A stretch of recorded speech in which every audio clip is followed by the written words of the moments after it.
What's up, folks? Welcome to the Tuesday night live stream. And I got a new addition here, right? So we're getting more serious about our streaming setup. So I got a brand new mic. So hopefully my audio comes in better tonight. So definitely, if you notice an improvement, let me know in the chat. Also, let me know if I can hear the music a little bit better also. You know what I'm saying? Getting a little bit more clarity going on here.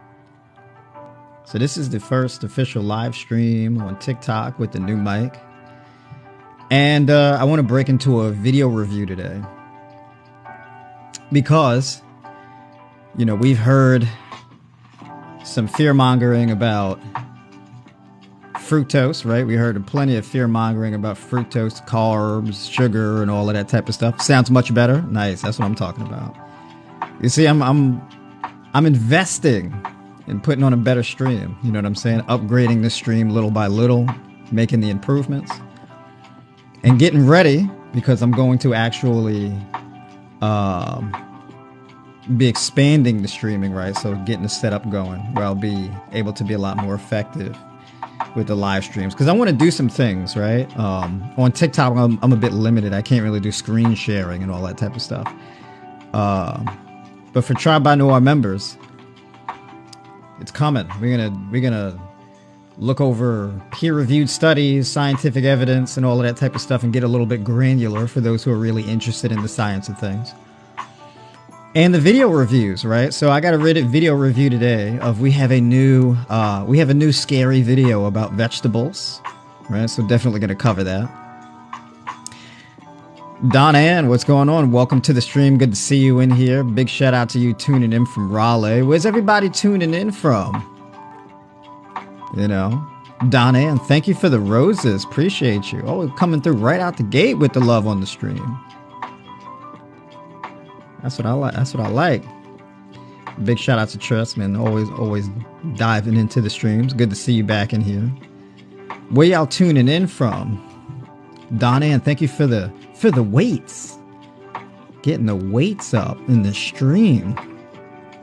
Golden Goose, what's going on? Thank you for the love and the gifts in the stream. Big shout out to you tuning in.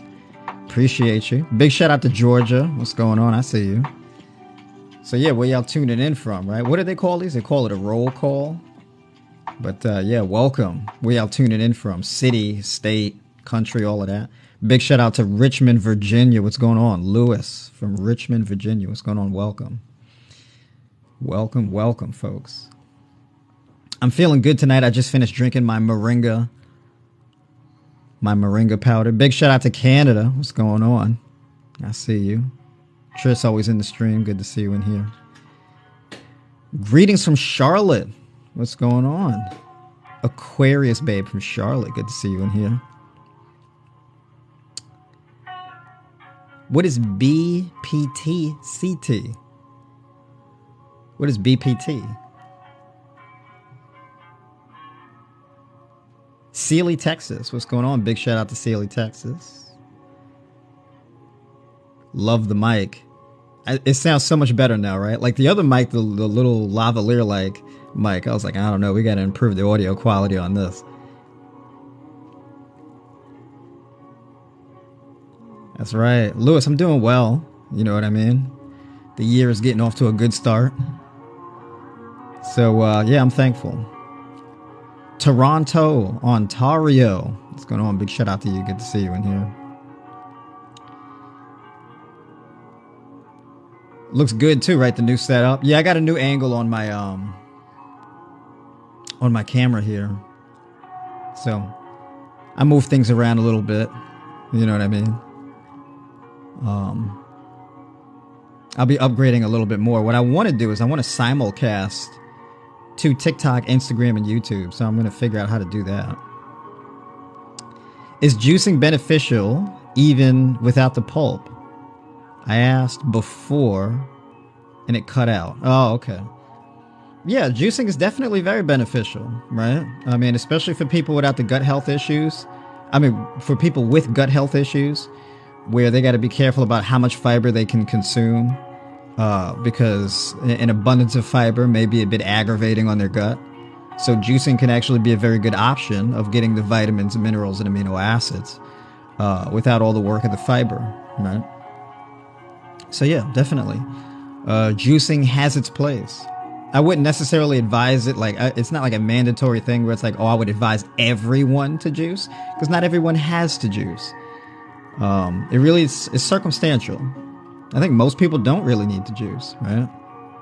Unless you're trying to do it for a very specific purpose, right? Now, that's a bit more of a different thing. So yeah, definitely, folks. I see some hearts in the stream. Double tap the screen to like the stream. And I want to set this up. So basically, one of the things that I like to do in the stream is I like to do video reviews of people doing, like, you know, disinformation videos, fear-mongering videos, you know, about, you know, fruits and vegetables, right? So, for example, you know, oh, fruit, don't eat fruit because it's got fructose and it's too much sugar and all of that type of stuff. And, you know, we dove into all the fear-mongering about fruit, right? And I think that's pretty much settled. I think I explained it pretty clearly. I might go over it again, though, you know, just to recap for anybody who's new, give a little bit of a refresher for 2023. But the new one now is the fear-mongering about vegetables. Put a 1 in the chat if you've heard of oxalates. Put a 1 in the chat if you've heard of oxalates. Is a 12-hour fast good for weight loss? It could be. 12-hour fast isn't really that long of a fast, but it's a start. What is your opinion of smoothies instead of juicing? It really depends on why you're doing it. I'm a big fan of smoothies, though. I don't know if I would say that one is better than the other. It really depends on why you're doing it. Okay, Don Ann, so you haven't heard of oxalates. Okay, gotcha. But I see some ones in here, right? So we're going to go over that. What? Been fighting trying to eat all fruits and vegetables, right? All right, what's going on? I see some good bit of ones in the chat. Put an F in the chat if you know what oxalates are.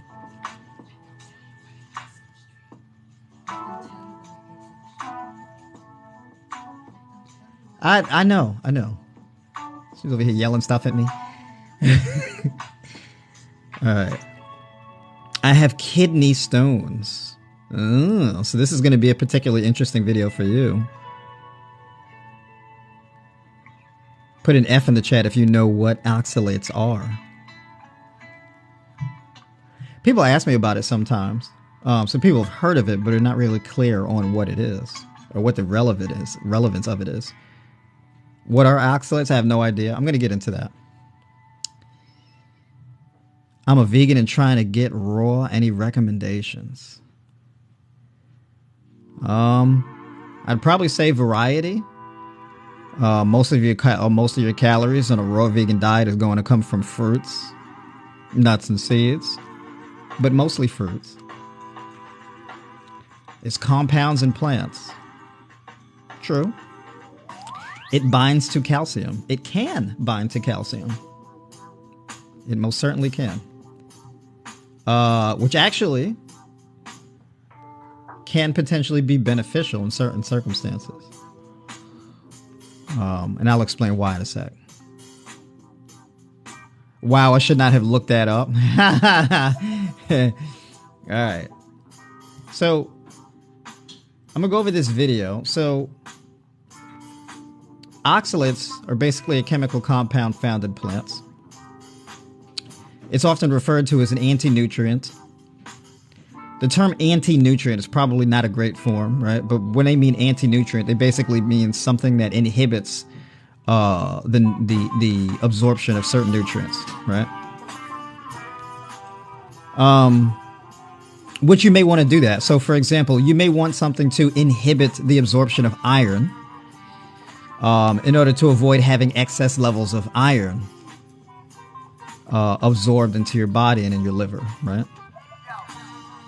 So when it comes to nutrients, we want to be getting enough, but we don't want to be getting as much as possible. That's not a thing we want to do, right? So there's got to be balance, right?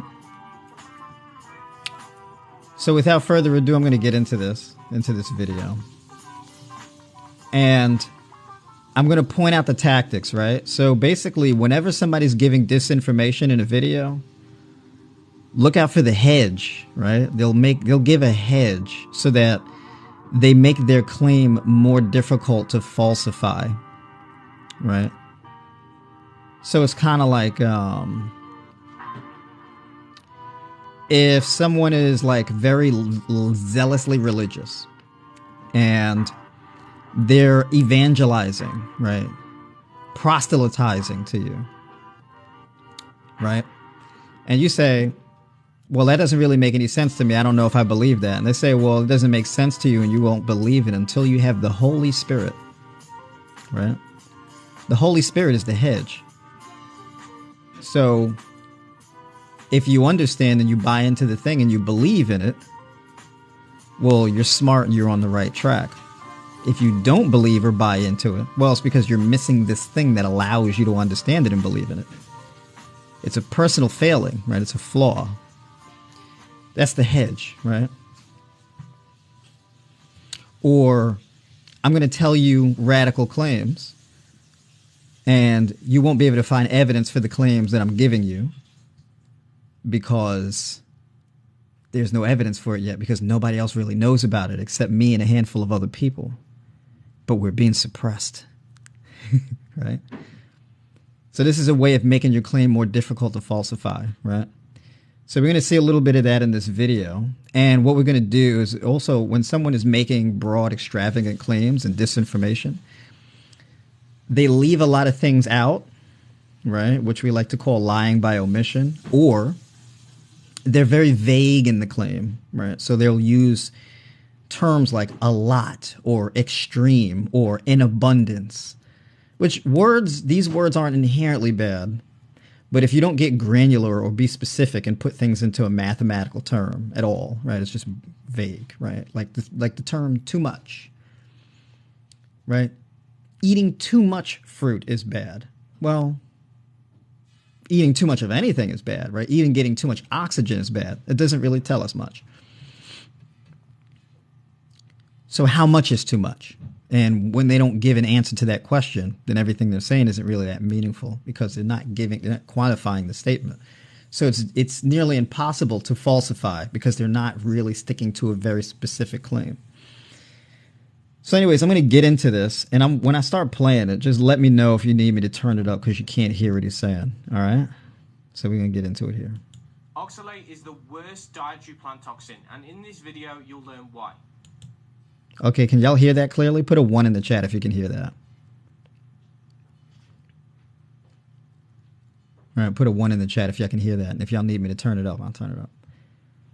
For those who don't know, oxalate is an acid found in most plants and is super high in many so-called health foods, most notably spinach, beets, sweet potato, cacao, nuts and nut flowers, tea, certain herbs and spices like turmeric, black pepper, cinnamon, along with a long list, many of which are staple ingredients in green smoothies. So, you heard what he just said, right? Oxalates. So, let me play this again, right? Because the language is very strong, right? This is very, very strong language, right? And then he starts naming a bunch of foods that are extremely beneficial and medicinal, right? And he ties them to this toxin. It's one of the most dangerous things, right? Let's hear this one more time. Oxalate is the worst dietary plant toxin, and in this video, you'll learn... It's the worst dietary plant toxin, right? So it's the worst... Is it the worst dietary plant toxin? Well, we'll see, right? Why? For those who don't know, oxalate is an acid found in most plants and is super high in many so-called health foods. So... It's an acid that's high in many beneficial plant foods, right? Now, the word acid, people use the word acid in a very interesting way because when we hear the word acid, we think, oh, that's bad, right? Acid is not inherently bad. Acid is actually a thing that's required for your health. Like, for example, one thing you don't want to have a lack of is stomach acid, right? Lacking stomach acid puts your stomach in a very precarious position where it's very difficult for your stomach to digest foods, and your stomach then becomes vulnerable to bacterial overgrowth, right? So not having enough acid or stomach acid, right, can be very problematic for digestion. Or amino acids, right? Amino acids, right? You can say there's that word acid there. But aminos are essential to human health, right? To the health of any living being, right? Those acids are important, right? So there's a lot of, so acids are not, it's not really good or bad. It really depends on how much of it there is in what circumstance, right? So we got to apply a little bit of nuance.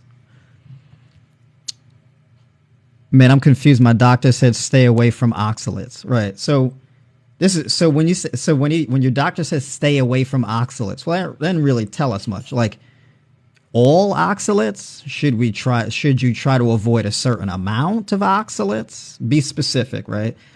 So for example, like, should you eat a quarter cup of spinach, a half cup, a whole cup? Should you avoid spinach altogether? Should you not eat kiwis, right? Because there's oxalates in kiwis. Should you avoid those? There's oxalates in almonds. There's oxalates in herbal teas. Should you avoid herbal teas, right? So when your doctor says avoid oxalates, that doesn't really tell us much, right? The claim is too vague and it's too broad, right? And if you tell somebody to literally avoid oxalates altogether, basically you're telling the person to just eat animal products, just have a diet of just animal products, right?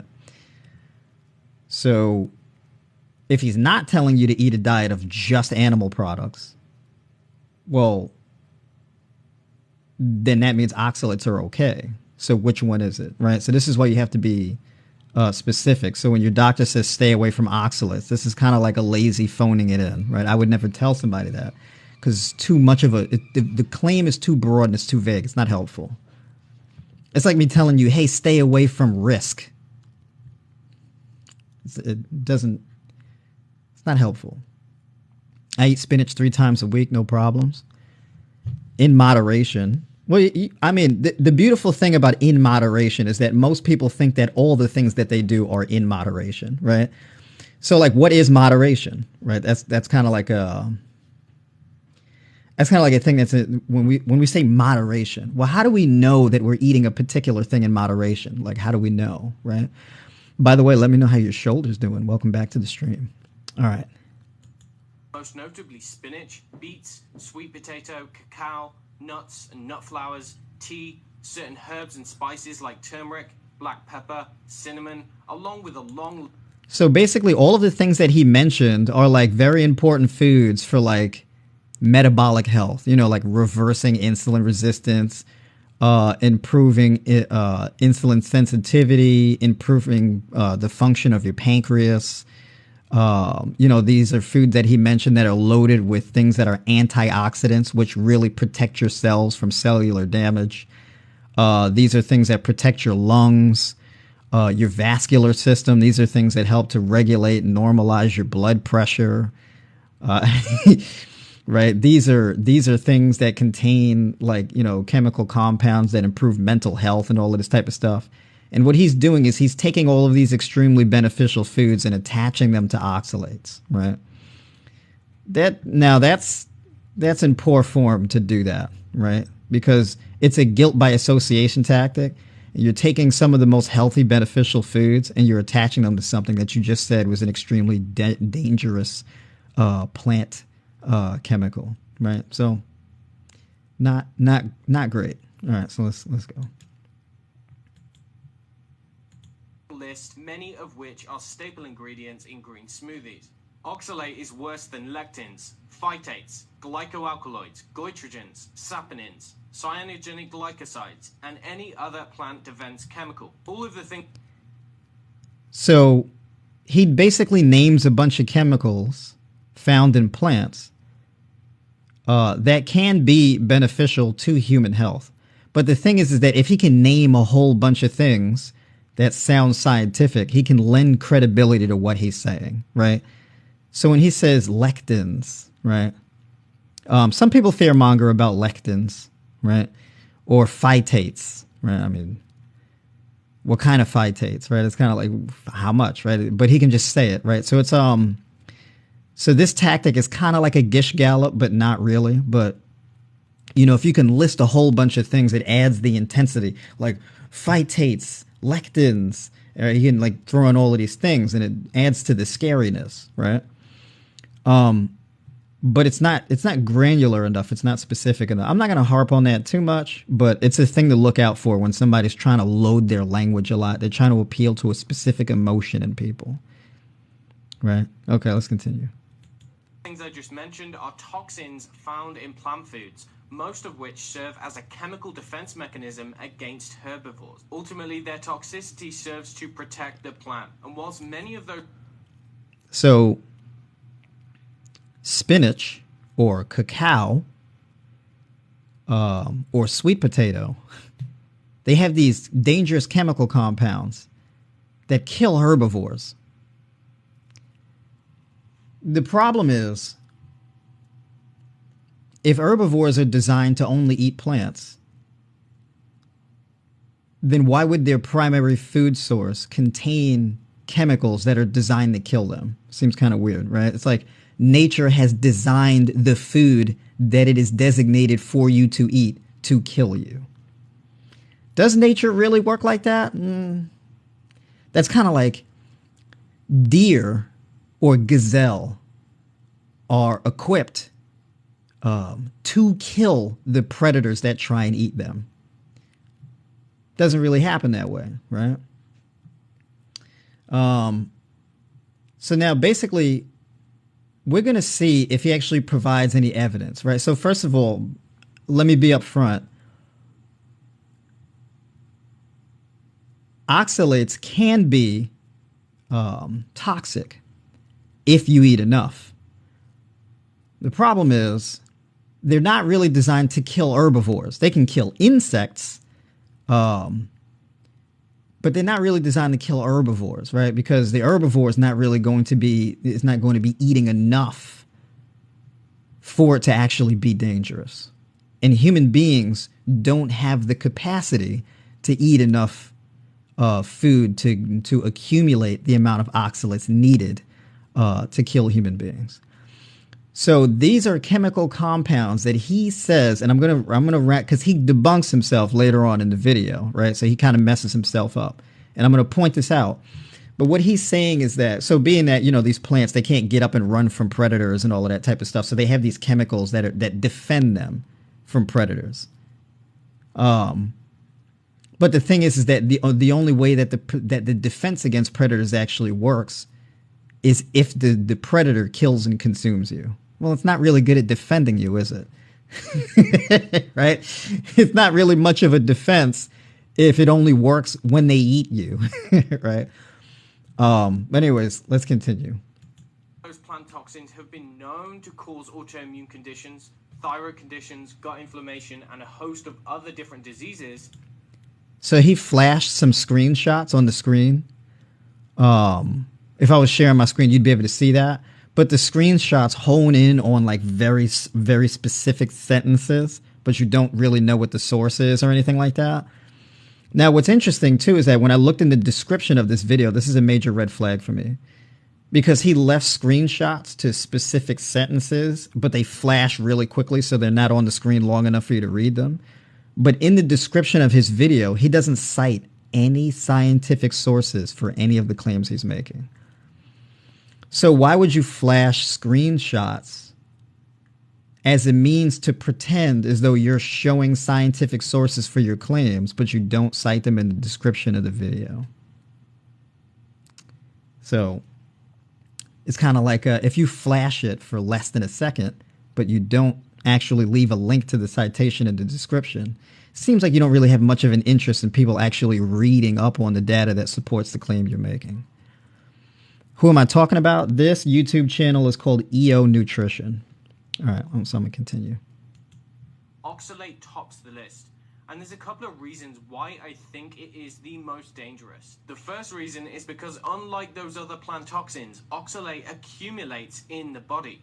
After the body absorbs oxalate, it travels through the blood and can precipitate with calcium in almost any tissue. This forms a crystal which most resembles crushed glass. It's been found in the joints, eyes, heart, blood vessels, gut, kidney, bladder, among many others. If you can imagine small shards of glass deposited across your body, you can probably appreciate why oxalates are associated with chronic pain, irritation. So, if you consume oxalates, like, you know, if you eat sweet potatoes and spinach, if you eat almonds, you're gonna your tissues are just gonna be filled with broken glass, right?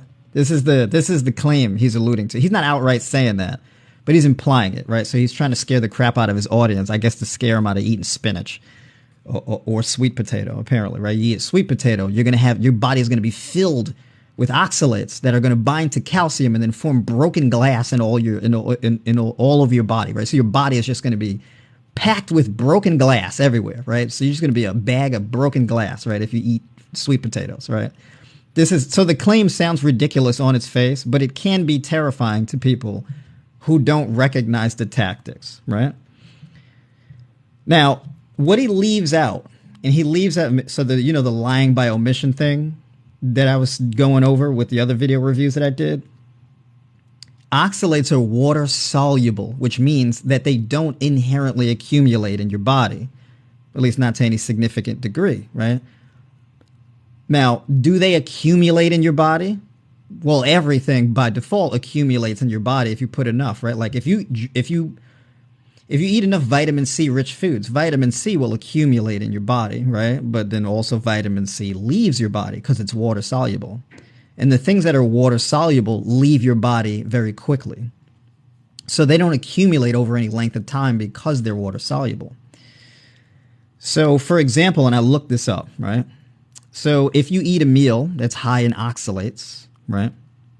Oxalate rich foods, let's say, like the spinach and the sweet potatoes and in the cinnamon, right? Because cinnamon, you put that cinnamon in your food, you're going to be a walking container of broken glass. So you put some cinnamon on your sweet potato and you have some spinach, right? Eating foods like this, you're going to get all these oxalates. Well, oxalates peak in your body within 2 to 4 hours. 75% of the oxalate gets filtered out of your body after 6 hours. It's 75% in 6 hours. Which means that 75% of the oxalate leaves your body in a quarter of a day. Mathematically, based on those numbers, you can understand why it is very difficult to accumulate oxalate in your body to any significant degree, because it doesn't stay in your body for very long. He skips that and says, oh, it can combine with calcium, right? Let's see if he gets into the specifics of how much calcium needs to be floating around in your body in order for this to be an issue. And chronic inflammation, and this is anywhere that oxalate is found. Not only do large stones and crystals form, but small nanocrystals make their way into cells. Here they impair the way that cells make energy and many other important cell functions. Just the fact that it accumulates in the human body brings us to the second reason why I think oxalate is the worst. Oxalate toxicity is insidious. Oxalate toxicity is insidious. There was a horror movie actually named Insidious too, right? Strong language. Insidious, right? Like oxalates are like moral agents. They're like little wicked demons, right? And they play on you in your sleep because they're just nefarious little mischievous characters, right? These oxalates, they have a mind of their own and they want to destroy you, right? You're insidious. So the language is very loaded, right? So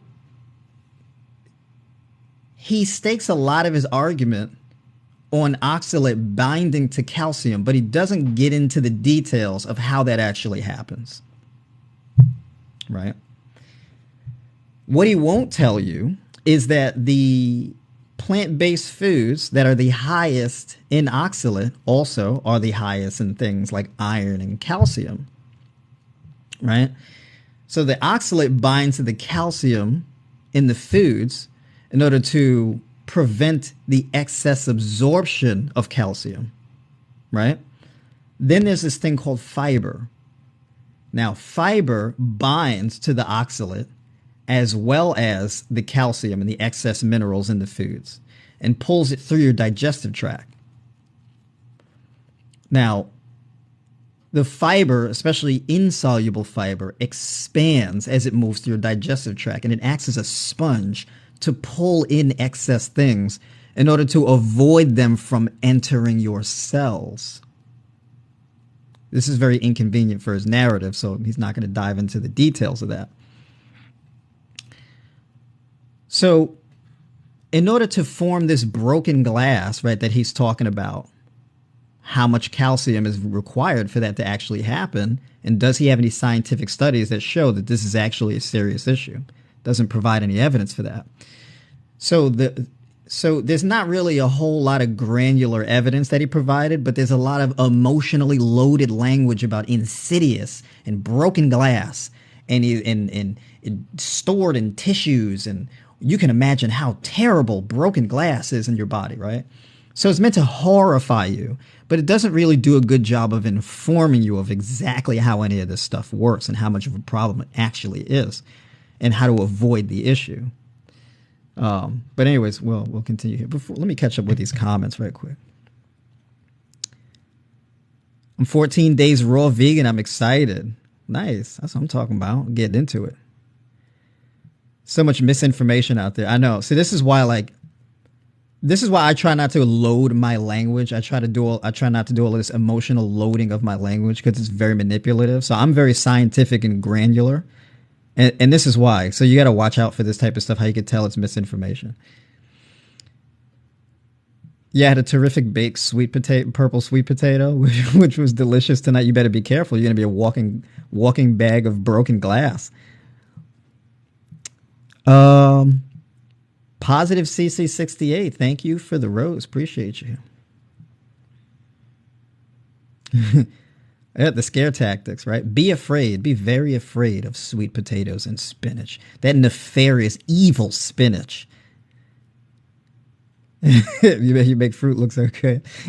I mean, yeah, I eat fruit on video. I try to put the idea in people's head, like, yeah, go get you some fruit. Dr. Gundry talks about that too. He had me scared to eat veggies. Oh, he's another one I'm going to get into. That guy's some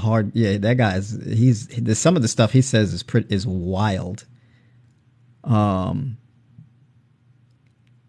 What's funny is because he looks like, you know how, like, if you take like a really pale person and you slap them in the face, like in the cheek, and you'll see it get real red. His whole body looks like that. His face, he looks like a cherry all the time. Like his face is just very inflamed.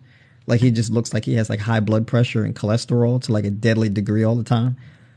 I worry about him.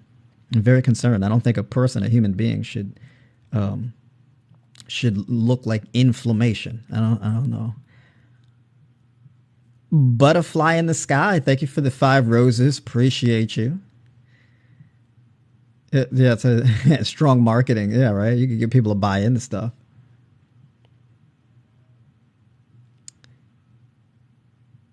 Barefoot Earth Goddess. Thank you for sharing the stream. Appreciate you.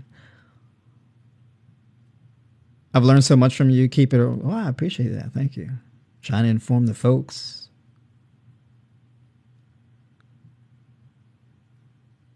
All right, so I'm going to get back into this. I'm caught up. All right. Definition being proceeding in a gradual, subtle way, but with very harmful effects. See, most people don't know they have a... So it proceeds in a... It's insidious because it proceeds in a very... What did he say? In a very gradual... Proceeding in a gradual, subtle way, but with very harmful effects. Okay, so it proceeds in a very gradual but subtle way with very harmful effects. Okay. Most people don't know they have a problem with oxalate until years or decades after it's been accumulating. Okay, so this is weird. So he debunks himself in real time here, right? So most people don't really realize they have a problem with oxalates until years later, right? So you mean to tell me this extremely dangerous chemical toxin that is meant to defend plants takes years to even cause you to have the slightest bit of health issues? Imagine if I had a home defense weapon, like a gun, right? And somebody broke into my home and I shot him. Bam, bam, bam, like 10 times. And it took like 5 years in order for him to feel the pain from being shot with them 10 bullets. You think that would be a good home defense weapon? Now, mind you, these oxalates, this is number 1 on the list of the most dangerous plant toxins. But it takes years to accumulate in your body to start causing health issues. It's insidious, though. That's kind of weird. It's so insidious. It takes years. But it's the most dangerous. Okay, all right. All right. Effects. See, most people don't know they have a problem with oxalate until years or decades after. Years or decades after. Years or decades for the most dangerous plant toxin. Okay. Been accumulating.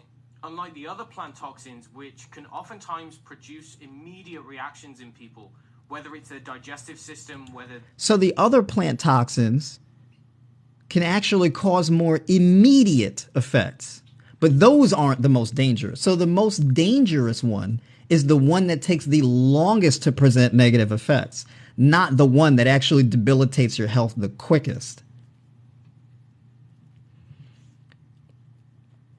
I don't know about y'all, but my assumption is that the most dangerous toxin is going to be the one that causes negative effects the quickest. But apparently, according to him, the most dangerous one is the one that's so weak that it takes years, even decades, for you to even notice. Now, all of the emotional loading of the language aside, the underlying mishaps and the critical thought he's engaging in here right now is very telling, right? Because you realize that don't make a whole lot of sense when you really think about it. But let's see if he cleans it up. They experience sudden pain when they eat that food, usually on the same day. With oxalate, that doesn't happen. Oxalates usually don't cause immediate reactions in the early stages. It's only after long-term consumption that they become a genuine problem. Some people might feel great on a high oxalate diet for a long time before they notice any symptoms. And when the health issues eventually kick in, it's because of what's already been stored. And so the third reason why I think oxalate is the worst is because of the long-term nature of its toxicity. See, with the other plant... So this is the beautiful thing, right? It's so dangerous. But it takes decades in order for it to cause health problems. But it's extremely dangerous.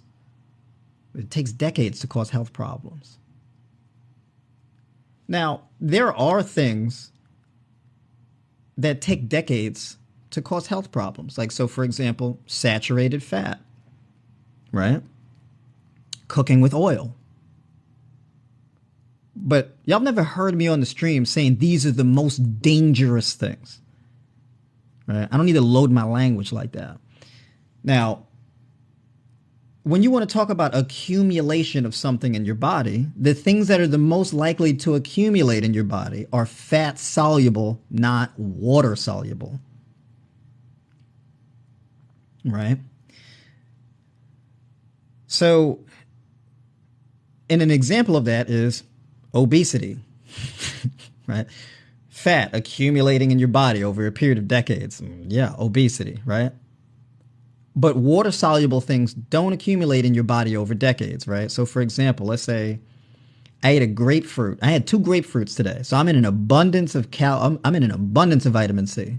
Can I just not have any vitamin C for the next year or several years? Right? No. Because I'll develop scurvy pretty quickly. It's water soluble. It doesn't just stay in your body for an extremely long period of time. I don't just day by day accumulate an excess level of vitamin C in my body like forever. It's not really how it works, right? It's water soluble. Now, speaking of, well, I don't think he got to that claim yet, but we're going to get there, right? So we're just going to break this down. And there's a lot of subtle things where you'll miss it, right? So you got to really pay attention to what he says. All right. Toxins, when you stop eating them, that's generally the end of it. Improvement occurs. However, with oxalate, it's the opposite. Removing oxalate from the diet is just the start. It can take months or years to eliminate them from the body, and because they're stored in tissue, they can only be cyclically excreted in a process called dumping. This can happen day or night. So it takes, even though it's not fat soluble, it takes years to remove oxalates from your body. What kind of oxalate? Sodium oxalate? Potassium oxalate? What kind of oxalate? See, the reason why what he means to talk about is calcium oxalate. That's what he's talking about. Calcium oxalate is not water soluble, right? But the other forms of oxalate are water soluble. Big piece of information that would be good to know. The only way this really becomes an issue is if you already have an excess level of calcium floating around in your body as is. So for example, dairy consumption will provide you with a lot of extra calcium. So if you have a lot of extra calcium, an abundance of extra calcium in your diet, and then you get an abundance of extra oxalate, then yeah, you get calcium oxalate. But he leaves that out, right? This is the lying by omission thing I was talking about. It's kind of like the people who say, in order to get omega-3 fatty, salmon is a really good source of omega-3 fatty acid. Omega-3 fatty acid is not made inside the bodies of animals. It's made in the chloroplasts of plants. But they don't tell you that. Instead, they say, but when you eat the salmon for omega-3, make sure that you get it wild caught. Why wild caught? Because wild caught salmon eat algae. And the algae is the plant source with the chloroplasts that make the omega-3s. There's that lying by omission, right? And then they do the grass-fed beef thing. Why the grass? Oh, because the grass actually is the thing with the minerals and the nutrients and the omega-3 and whatnot that the cows actually get the omega-3 from, because omega-3 is not made inside the bodies of animals. Okay. After oxalates traveled from the tissue to the blood, it then needs to be eliminated either through the gut, the kidneys, or the skin. So with each cycle of dumping, someone will usually experience a temporary worsening of symptoms. Now, this can be pretty confusing for people if they don't know what to expect. If someone's health starts to decline when they stop eating high oxalate foods, then they might naturally want to start eating them again so that they see an improvement in symptoms. This brings us to the... So now that's interesting. He's deploying 2 claims at the same time. This is hedging, right? A lot of misinformation does this. Look for hedging. Your health will improve when you stop eating oxalates. But you may experience very negative effects if you stop eating oxalates, and your health may actually get worse if you stop eating oxalates. He just deployed both of these claims simultaneously. So this is, remember what I said in the beginning about when you make a claim unfalsifiable, right? So you can take both positions simultaneously. Your health will improve if you cut out oxalates, but your health can also get worse if you cut out oxalate, right? Because of dumping, right? So this is a way where when people are lying or giving disinformation, that's the hedge. because they want to make the claim unfalsifiable, or make it as unfalsifiable as possible, right? So they hedge and they'll take both sides of a position, two contradictory positions. The fourth reason. By the way, the contradictory position is it's the most dangerous and insidious plant chemical, but it's the one that takes the longest to actually create negative side effects. Those are two contradictory positions. But anyways, let's continue. There is no detoxification system specifically for oxalate. It's not. Ooh, so there's no detoxification system specifically for oxalate.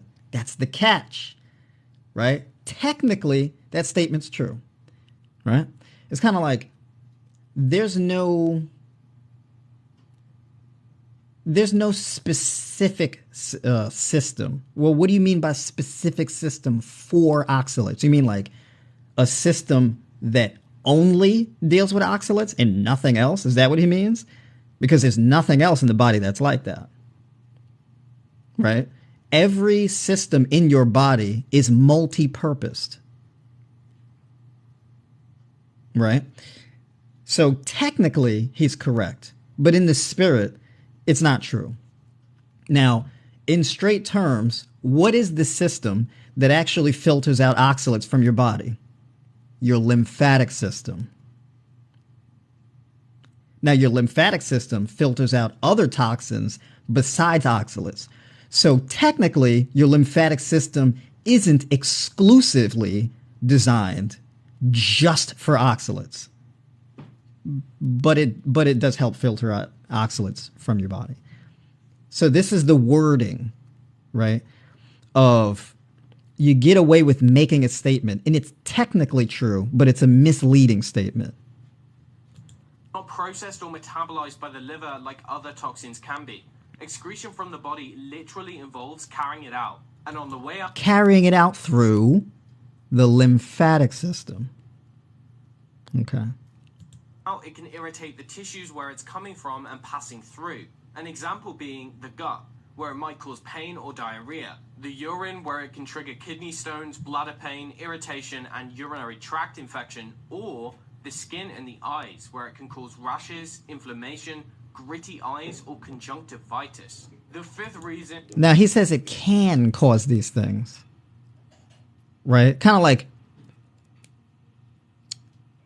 breathing can cause you to contract COVID-19. Technically, that's true. Keyword can, right? So technically, can oxalates cause those issues? Well, if you absorb enough, technically, it's possible it can.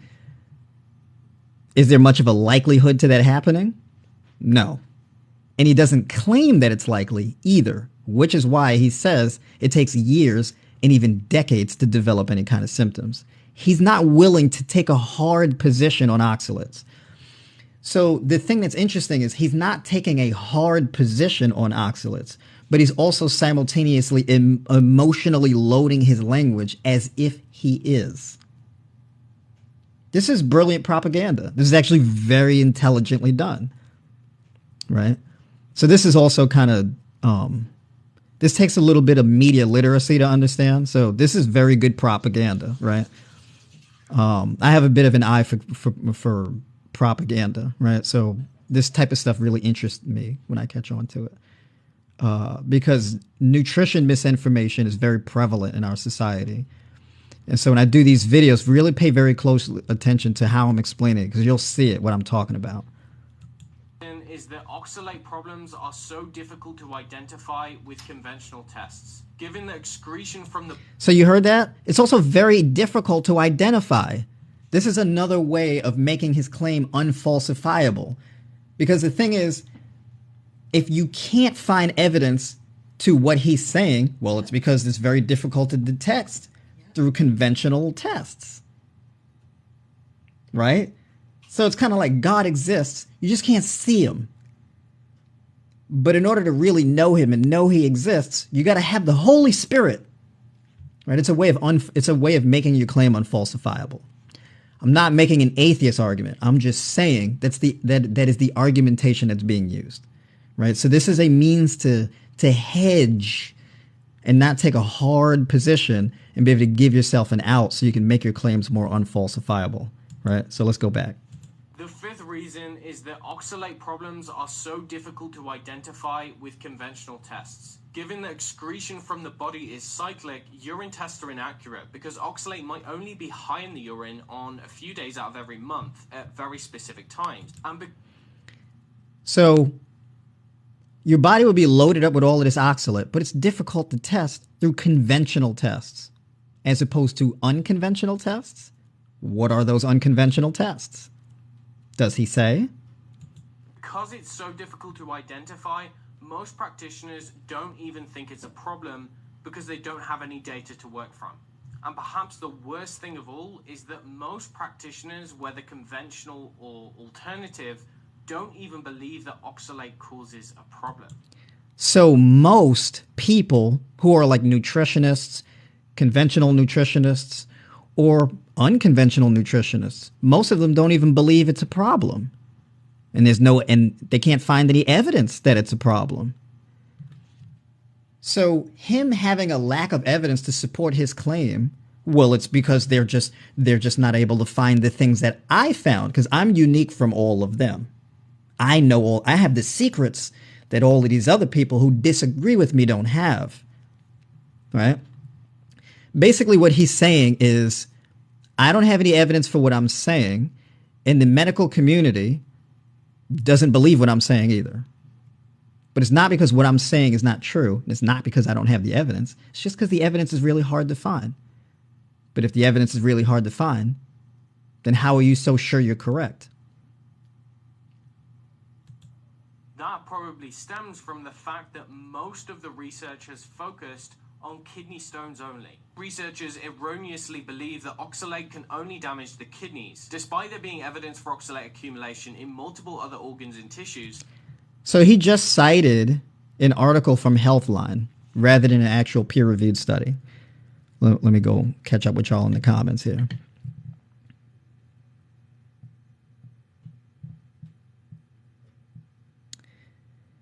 Can you tell us what your numbers are in cholesterol?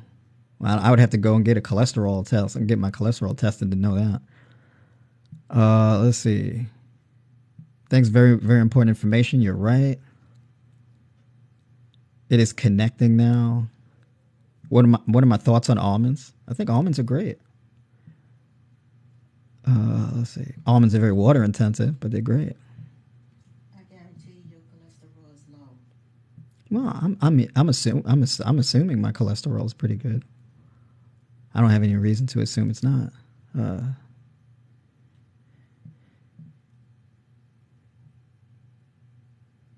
Angels Forever, how come you put a 0 in the chat? Do you eat chicken? No, I don't eat anything that comes from an animal. Yeah, you have to believe he can walk on water also. Juju, what's going on? Welcome to the stream. Good to see you in here. So basically, he puts up a screenshot of a Healthline video. Are oxalate or oxalic acid good or bad?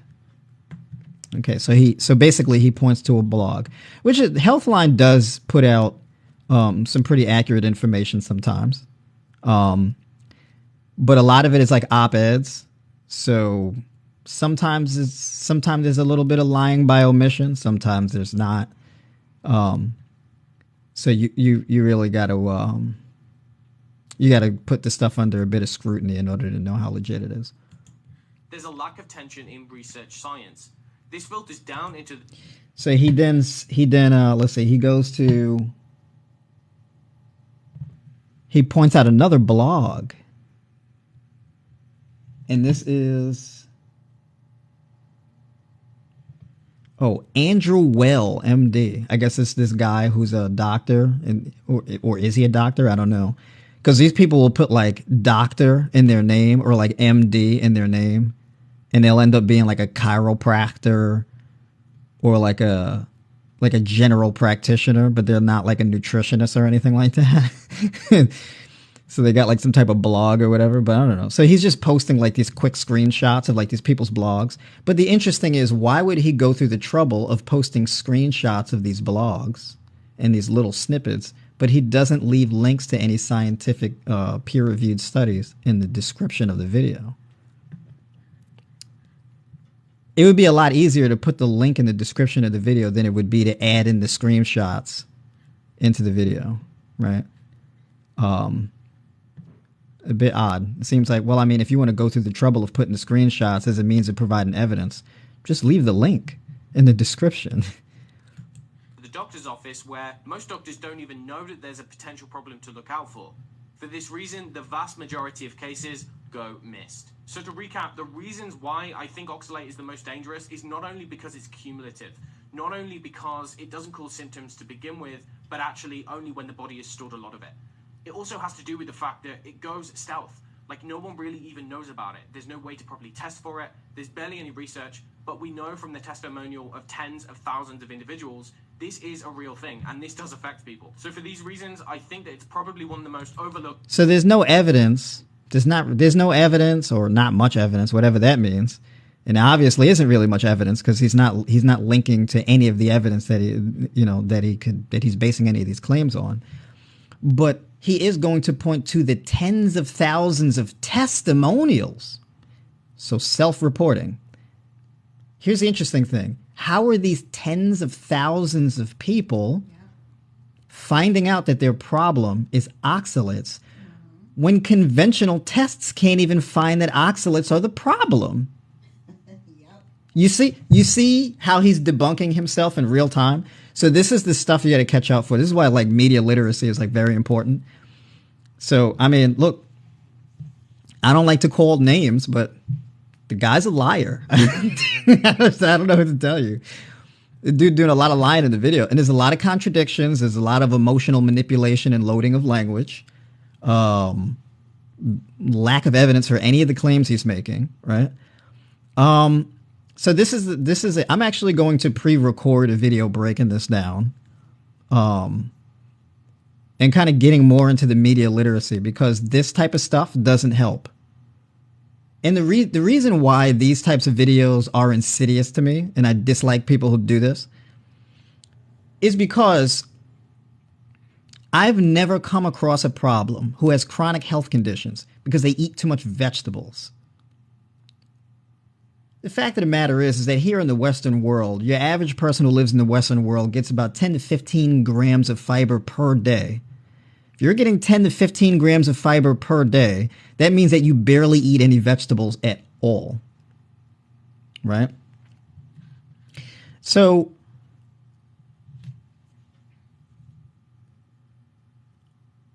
diabetes, heart disease, obesity, arthritis, IBS, right? Leaky gut, all this type of stuff, GERD, all these issues. And they're predominantly found in people who barely eat any vegetables at all. But this is the thing that people want to focus on. It's the oxalates. Oh, be careful, spinach. It'll kill you in a few decades, maybe, kinda.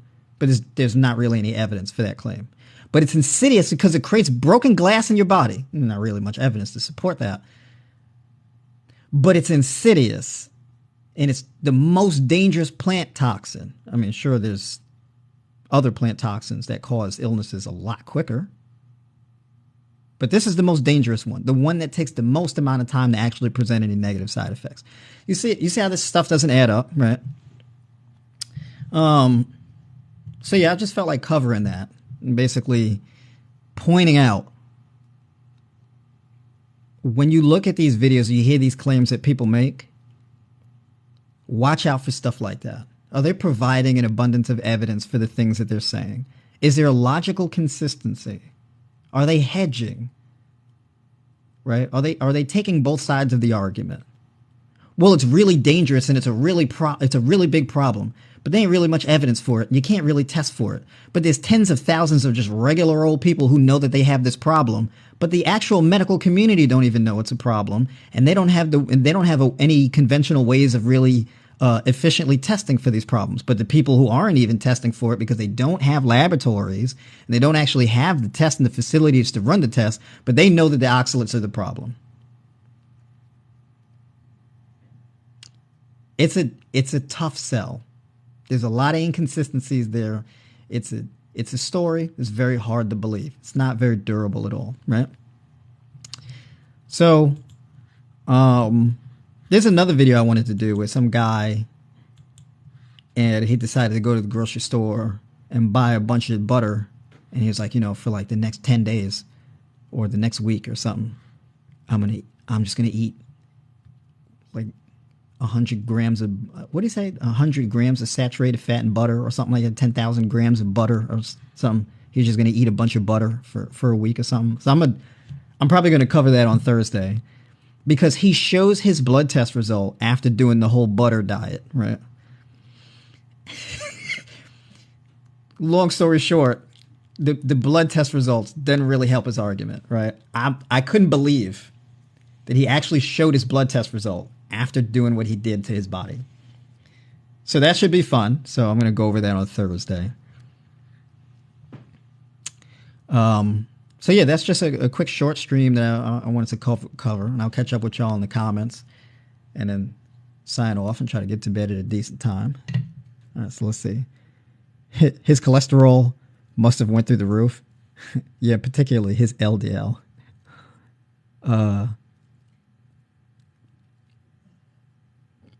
Yeah, but take my word for it, he says. Trust me, bro. Believe me. You don't eat them sweet potatoes. Otherwise, broken glass.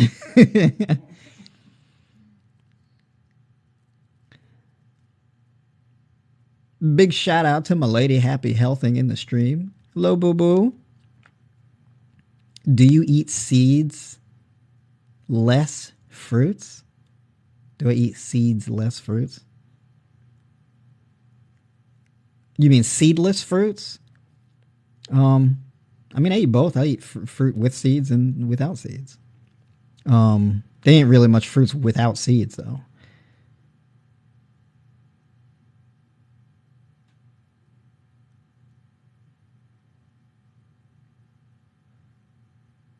All right. So yeah, going over the butter diet guy. I think his name is Dr. Ekberg. So I got to find more of these people and go over their content because some of them, the propaganda is kind of clumsy. It's a bit sloppy. So it's a bit easier to spot. But this guy, I don't respect what he does. Right. I think it's harmful to tell people that, like, spinach and sweet potatoes are poisonous and turmeric is poisonous. But if you want to learn a lesson in media literacy and if you want to know how media figures spread misinformation and they lie to the public, that's how they do it. So yeah, I mean, he's a good propagandist.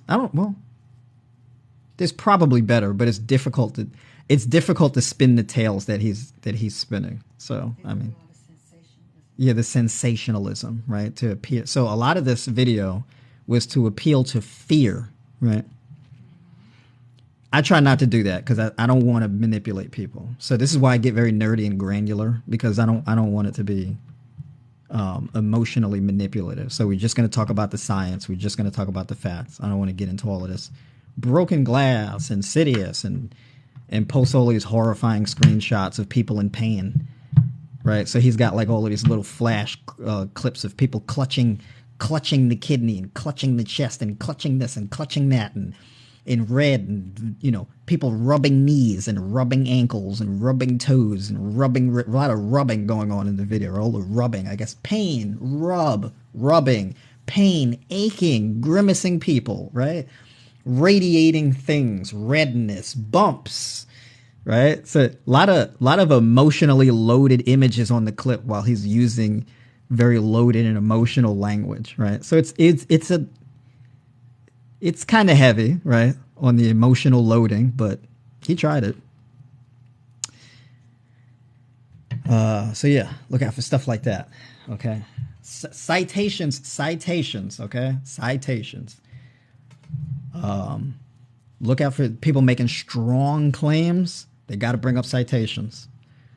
Whenever I make a claim and somebody calls me out on I don't believe you on the claim you're making, okay, I'll send you a link. I'll send you some studies on it.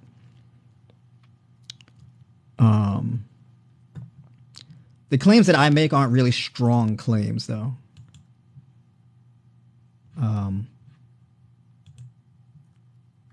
But I do, I do like to be evidence-based. So, y'all got a few questions for me before I log off of here, before I call it a night? Where did I find it? Oh, she's talking about Don Ann. Oh, Ceylon cinnamon. Yeah, I order Ceylon cinnamon on, he pays his bills with those YouTube views. True. I don't know how he pays his bills, but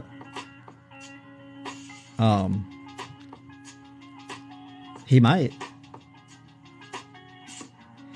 Shelly, be careful. Don't go walking around on broken glass tonight. True. I gotta be careful. You know how dangerous calcium and spinach is? Oh my god. Right? It's terrible. It's scary oxalates. What's your thoughts on the blood type diet? There's a lot of people who ask me about this. I didn't know that this is like a popular thing. So the blood type diet thing, there's not really any strong evidence for it. I'm gonna tell you why.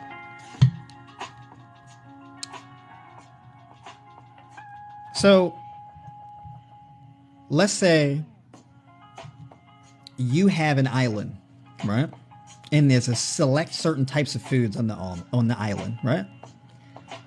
And let's say there's 100 people on the island. And out of all the 100 people on the island, they all have different blood types. Some are O positive, some are O negative, some are AB, right? Blah, blah, blah, right? Different blood types they all have.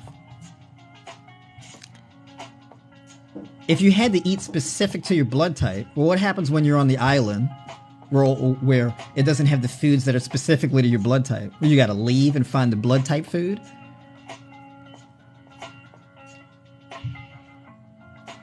Logistically, this reasoning becomes untenable, right? How do you know a food is for your blood type? How do you know? So imagine like you were born on an island. Everybody's eating coconut meat, drinking coconut water, eating avocados, bananas, whatever, mangoes, things like that. But you couldn't eat that stuff because you have a specific blood type. But you didn't even know, because how would you know? You need like a lab and actually test your blood type, and then you got to do all type of experimentation and chemistry in order to find out which foods are compatible with your blood type. Human beings don't have the natural capacity to know that, so how do you find that out? Why would nature design it that way? It seems clumsy. Nothing in nature is clumsy like that. Nature is very intelligently crafted, right? Like, nature is not accidental, right? Like, if you wanted a case of like believe in God, nature would be it, right? Because it's not like random and accidental and clumsy, and it's very specific, right? Everything is very, very well crafted and well purposed. It doesn't seem accidental, right? The most relevant thing for your blood type is genetic coding for things like blood transfusions or organ transplants. Because you need tissue that's compatible with your body and its genetic blood type. Right? So you have to get a matching donor, but you don't have to eat matching foods. It's not really how that works. Not really any evidence for that.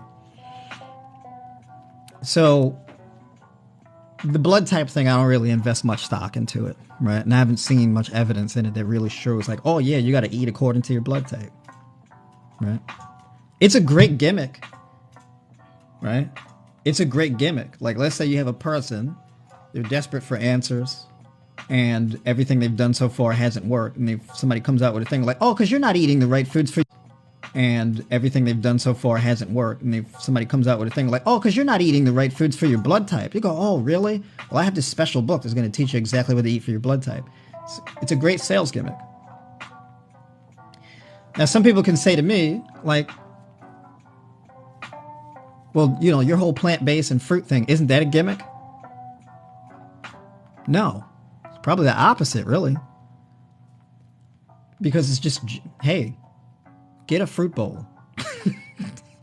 Right? It's not, eat in abundance, good, healthy, leafy vegetables, drink some herbal teas and stuff. There's not like I don't have like the one magical bullet thing. Like, oh, just eat from this list, this very specific list of blood type foods. Or just avoid oxalates. Or just avoid fructose. Or just eat animal organs. Like eat, you know, animal livers and kidneys and testicles, right? I don't do things like, I don't do goofy stuff like that, right? It's like, hey, you know, wake up in the morning, you have some oat pudding, blueberries, a few bananas, taco bowl with some avocado, spinach, arugula, right? Eat a few cups of watermelon, some cantaloupe. This isn't a gimmick. It's just human food.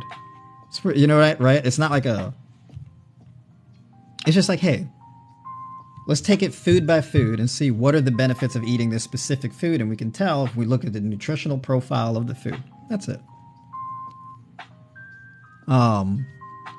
And that's the thing to look out for. There's no magic bullets, right? There's no like, oh, if you just do this one thing, if you just eat from this one list, right? So that's all, right? There doesn't need to be all kind of fancy spectacle and all of that. It's like, you know, yeah.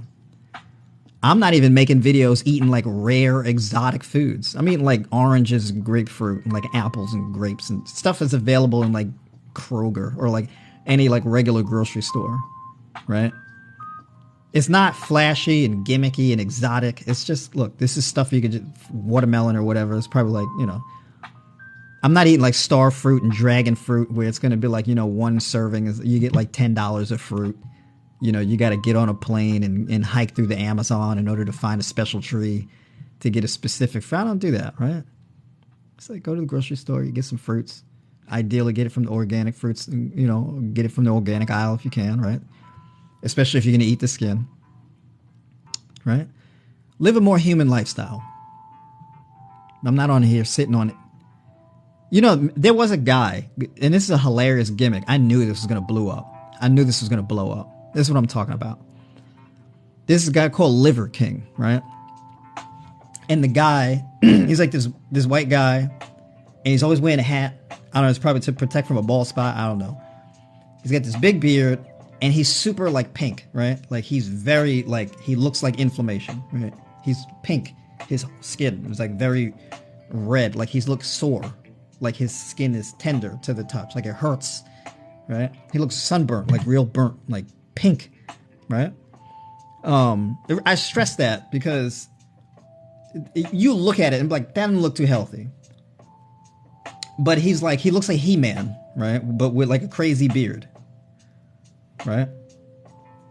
Super striated, vascular, real muscular, cartoonish, like 8 or 12 pack abs. Guy's huge, super jacked. 400 pounds of muscle. He's got muscles on top of his muscles. He's got muscles in his muscles. He's got muscles wrapped around his muscles. He got some muscles next to his muscles, behind his muscles, in front of his muscles, side by side of his muscles. He has muscles that rotate. They get in front of each other. They cut in line. He's got just muscles everywhere, right? He wake up, the left muscle is on the right side one day. The one muscle moves up and moves back down and cross contralateral, all this type of stuff, right? He's got muscles, the muscle fibers cross this way and up this way, and they change colors, and they have lights, and, you know, they glow in the dark and all this type of stuff, right? Every kind of muscle you can think of. The guy looked like they took muscles from like 80 different species of animal and grafted them to his body, right? He looked like he's made out of clay, right? And then they put him in like an oven, and they heated him up and glazed him so you get like that glazed terracotta look. To get that pink looking skin. All right. So he'd be on camera, and he's got a plate of just like meat. It's like raw meat. He's eating raw meat on camera. And he's like, yeah, eat, live intensely. Right. And he's like appealing to, like, you know, young men who want a dad. They want a big, strong dad, and he's the big, strong dad guy, right? And he's eating cow testicles and liver and all this, and kidneys and stuff, and he's telling people to eat raw animal liver and all this type of stuff, right? And you look at the stuff he's eating, right? It's like meat in a jar and stuff. This is not stuff that's appetizing, right? But it appeals to, like, you know, people who like, yeah, I want to be a big, strong alpha male predator, right? It's like human beings. They want to be anything else other than human beings, right? It's like, just be a person and eat some fruit, right? You're not a big cat in the wild chasing down gazelle and all this. You're just a person. You know, you go to work, you pay taxes and bills, you sleep on a cushiony bed. You're a person, you know? You don't need to be eating cow testicles and stuff. Just eat some fruit, right? I promise you it tastes better, okay? You'll be fine. Anyways, he's like, I'm all natural. Now, mind you, this is the guy, and he's got 3,800 muscles attached and grafted to his body, right? He's got 3 shoulders on this side. He got 7 shoulders on this side. There's an eyeball in the shoulder. It's blinking on camera, all this type of stuff, right? And every podcast interview he does, they're like, hey, man, you know, people want to know, are you natural? He's like, I'm all natural. I got jacked like this from eating cow testicles in you know, cow feet and liver, and I work hard. I work out 9 times a day. I eat 31 times a day. I sleep 36 hours a day. I wake up, I get plenty of sunlight, vitamin D, and I live hardcore, right? He's really over the top with his personality and everything like that. He's really aggressive and whatnot. You know, like the type of guy where he'd probably scare your kids. Well, it just recently came out. Wealthy Jeff, what's going on? Good to see you in here.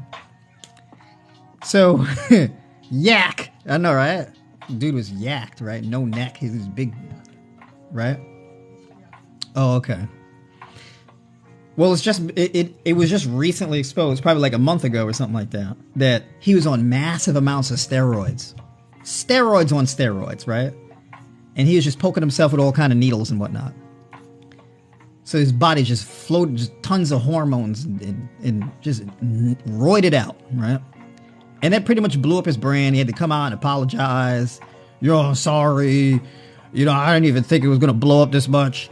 I didn't think it was going to get this big. I just wanted to inspire people. I shouldn't have lied. I'm sorry. And he gave this apology video, and then people didn't like the apology video. People were dragging him all over the internet and whatnot. And I'm like, people really didn't see this coming? Right? The guy looks like a Resident Evil mutation. Right? He looked like He-Man times 4. And people thought this guy was like, just naturally got that way. Eating, you know, animal eyeballs and stuff. You know? And so my whole thing is like, look, just be a normal person. Human beings are biologically herbivorous. You have better outcomes eating a whole food plant-based diet, you know. Eat an abundance of raw fruits and vegetables. You know, good digestive enzymes, fiber. Have a diet abundant in vitamin C. Get some good vitamin E and everything in there like that, you know. Diet rich in antioxidants, carotenoids, polyphenols, all that type of stuff. You'll be fine.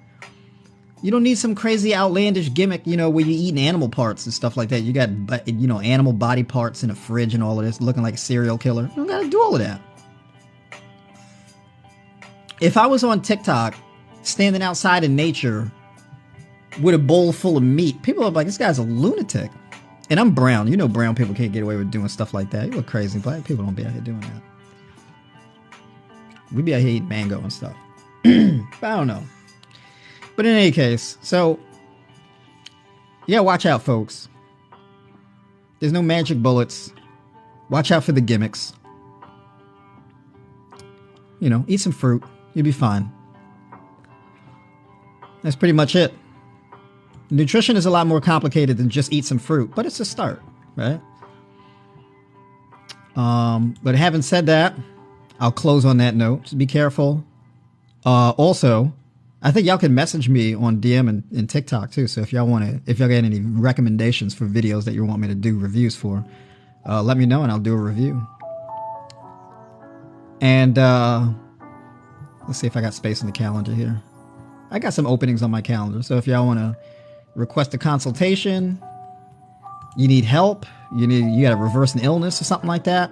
By the way, big shout out to Don Ann hitting new records today. Big shout out to you. You want to share with the folks what your progress is so far? I know I'm putting you on the spot, so yeah, I understand. My Happy Healthing, thank you for the fire. That's right. You're.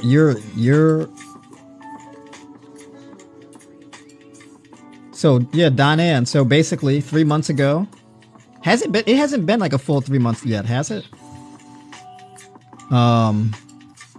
So your new numbers. What is it? You woke up this morning. Blood sugar was at 90. You woke with a fasted blood sugar of 90. Right? Look at that. So 90, right? We getting there.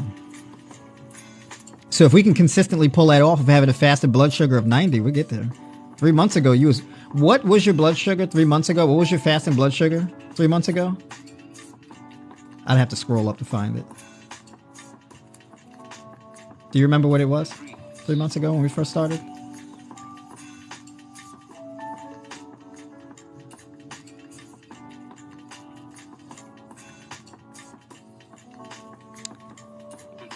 It was in the 300s. So 3 months ago, your blood sugar was at a 300, and now it's at 90. Yeah, did we put fruit in your diet?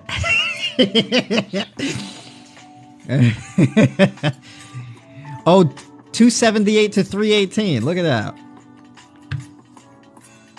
We took somebody who is diabetic and put a bunch of fruit in their diet and carbs and everything like that. And 3 months later, we're waking up at 90. So when people tell you got to cut out carbs and don't eat fruit because the sugar is bad for you, no, it's not. Okay? So we got scientific evidence. We got people who are living testimonials and whatnot. And this is the stuff that I want to let people know. Like, look, you don't have to cut out sweet potato. You don't have to cut out watermelon. You don't have to cut out grapes. You don't have to cut out oranges, cherries, berries. You don't got to cut out oats, bananas, kiwis. You can have all of that. Have your fruit bowls, right? Live your life. You can do rice. So, no gimmicks, just science. Just the truth. Just what works. Plain and simple. All right, folks. I'm signing out. Yes, we can. Is pineapple bad for diabetic people? No. Nope. What?